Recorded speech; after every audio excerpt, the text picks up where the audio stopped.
สบายดีทุกคนวันนี้ก็มายามแฮวเก่านะทุกคนนะวันนี้กับดักเขาทำงานนะทุกคนเลยเห็นบางคันซีกระโดดเลยทุกคนนะโอ้หมาอีกอย่างน้อทุกคนเนาะมาแล้วทุกคนแต่ว่าบุคูแบบมันถึกอย่างให้บอกคันยังตีโน้นๆอยู่นะทุกคนนะคันตีโน้นๆอยู่นะบุคูไอโตอย่างปฏิบนะไปรุ่นน้ำกันทุกคนไปรุ่นน้ำกันเดี๋ยวหลังนี่ก็บุทึกนะทุกคนหลังใกล้กันนี่ก็บุทึกนะไปรุ่นน้ำกันทุกคนตัวอย่างบุทึกนะมันน่าจะมีชีวิตอยู่ทุกคนเลยเพราะว่าเห็น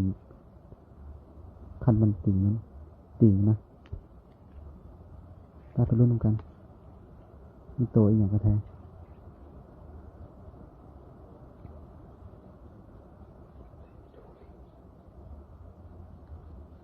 โอ้เห็นหางทุกคนเห็นหางแล้วทุกคนนะ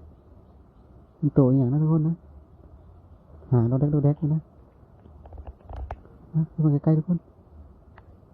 ใกล้ๆนะโตอย่างไรโอ้ทุกคนกระเตะทุกคนกระเตะตัวบางอย่างเลยทุกคนเลยโอ้มาแล้วทุกคนแง่เบาไม้นะมาแล้วทุกคนนะมากระเตะนะทุกคน